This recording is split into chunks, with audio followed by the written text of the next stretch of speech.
আসসালামু আলাইকুম। রিশাদ হোসেন 4 ওভারে 40 রান দিয়েছেন, একটা উইকেট পেয়েছেন। আমার কাছে মনে হয় স্বাভাবিক ঘটনা, লেগ স্পিনারদের জীবনে ব্যাড ডে আসবে এবং সেই ব্যাড ডেটা তিনি পার করেছেন ওয়েস্ট ইন্ডিজের সঙ্গে প্রথম টি-20 ম্যাচে। এবং সেই ব্যাড ডেতে আলটিমেটলি এই দিনটাতে, আবারও বলি যে এই দিনটাতে it was a bad day for Rishad Hossain এবং লেগ স্পিনারদের জন্য ইটস ভেরি কমন এবং এটা হবেই, এটা হয়, এটা সব ধরনের লেগ স্পিনারদের ক্ষেত্রেই হয়। কোনো দিন খুব বেশি ভালো বোলিং করবেন, কোনো দিন এরকম হবে যে হয়তো বা বল পিচ করতে পারছে না ঠিকঠাক মতো। দেখেন, অনেকেই একটা কথা বলেন যে সেটা হচ্ছে যে রিশাদ গুগলি করতে পারে না, তাই তাকে আর টিমে নেওয়ার দরকার নাই। রিশাদ এই দিনটাতে ওয়েস্ট ইন্ডিজের সঙ্গে প্রথম টি-20 ম্যাচে যেই লেন্থে বোলিং করে মার খেয়েছেন, ওই লেন্থে বোলিং করে গুগলি করলেও লাভ হতো না। ওই লেন্থে বোলিং করে টপ স্পিন করলে পরেও, ভ্যারিয়েশন করলে পরেও লাভ হতো না, কারণ ওই লেন্থগুলো মাইরের লেন্থ। রিশাদ এই দিনটাতে বোলিং করেছেন যেগুলো মার খেয়েছেন। আমরা যদি পর্দায় আপনাদেরকে ভিডিওগুলো দেখাই, দেখেন ব্যাটের সামনে বল করেছেন, ব্যাটের সামনে বল করেছেন। এখান থেকে টার্নটা করবে কোথায়, টার্ন পাওয়ার সুযোগটা কোথায়? ব্যাটের সামনে বল দেওয়া মানে এই বলে আপনাকে মার খেতে হবে। হ্যাঁ, আবার কখনো কখনো ব্যাটসম্যানের যদি মিস টাইম হয়ে যায়, লেগ স্পিনাররা এরকম বলেও উইকেট পেয়ে যান। কিন্তু এটা রিশাদের স্বাভাবিক বোলিং না। রিশাদের স্বাভাবিক বোলিং লেন্থটা আরেকটু পেছনের লেন্থে। ইভেন রিশাদ মার খেয়েছেন যে বলগুলোতে, আমি একটা বল দেখলাম যে অনেক বেশি শর্ট বলে রিশাদ মার খেয়েছেন, আর বাদ বাকি বলগুলো যেগুলো রিশাদ মার খেয়েছেন সেটা একদম ব্যাটের সামনে বল করে মার খেয়েছেন। এখন এই লেন্থে বোলিং করে আপনি যদি গুগলিও করেন, আবারও বলি, মানুষ যে সবাই যে মানে গুগলি নিয়ে কথা বলে যে রিশাদ গুগলি করতে পারে না তাই সে কোনো লেগ স্পিনার না, এই লেন্থে বোলিং করে রিশাদ যদি গুগলিও করতেন তাইলে পরেও কোনো লাভ হতো না। গুগলির টার্ন করার সুযোগ পাবে কই? ব্যাটের সামনে বল করে এখানে গুগলির টার্ন করার সুযোগ আছে? ব্যাটসম্যান তো ব্যাটের সামনে বল করছে, ব্যাটসম্যান মেরে দিচ্ছে, ওটা টার্ন করার সুযোগ নেই, ব্যাটসম্যান ইনা ফ্ল্যাশ শট খেলে ফেলছে।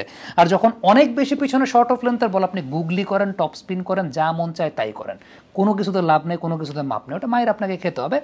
রিশাদের যে স্টক লেন্থের যে জায়গাটা 4 থেকে 6 মিটারের মধ্যে, যেটা গুড লেন্থের জায়গা, এই গুড লেন্থে রিশাদ বোলিং করে রিশাদ লেগ স্পিন, শুধুমাত্র লেগ স্পিন দিয়ে আর শুধুমাত্র টপ স্পিন দিয়েও রিশাদ সাকসেসফুল হয়েছেন বা রিশাদ সাকসেসফুল হন।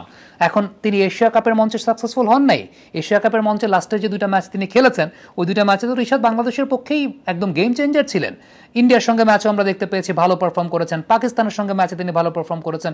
ওয়ালটন এসি এক্সচেঞ্জ অফারে এখন যে কোনো ব্র্যান্ডের পুরাতন এসি বদলে নতুন ওয়ালটন এসিতে উপভোগ করুন 25% ছাড়। Walton air conditioner, comfort without compromise. যে কটা ম্যাচ এশিয়া কাপে তিনি শেষের দিকে সুপার 4 রাউন্ডে খেলেছেন, সবগুলো ম্যাচে রিশাদ ভালো পারফর্ম করেছেন। সেখানে কি আলটিমেটলি গুগলি করা না করাটা খুব বেশি ম্যাটার হয়ে গিয়েছিল? না।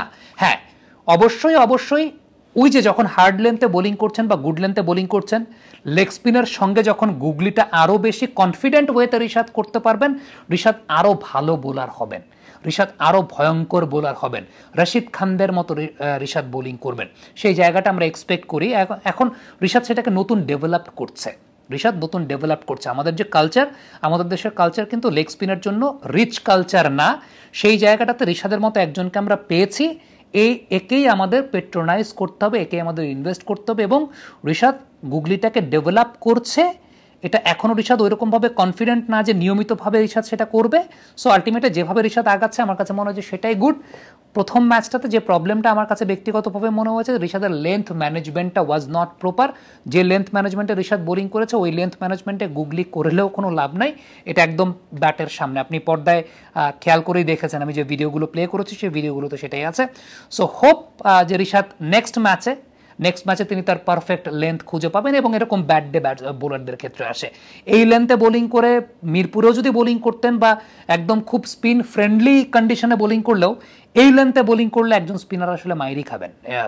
এই লেন্থটা, this is not the good length for the spinners. So আমার কাছে মনে হয় যে it was a bad day. এই ব্যাড ডে এটা যে কোনো লেগ স্পিনারের জন্য জীবন আসতেই পারে, আসে।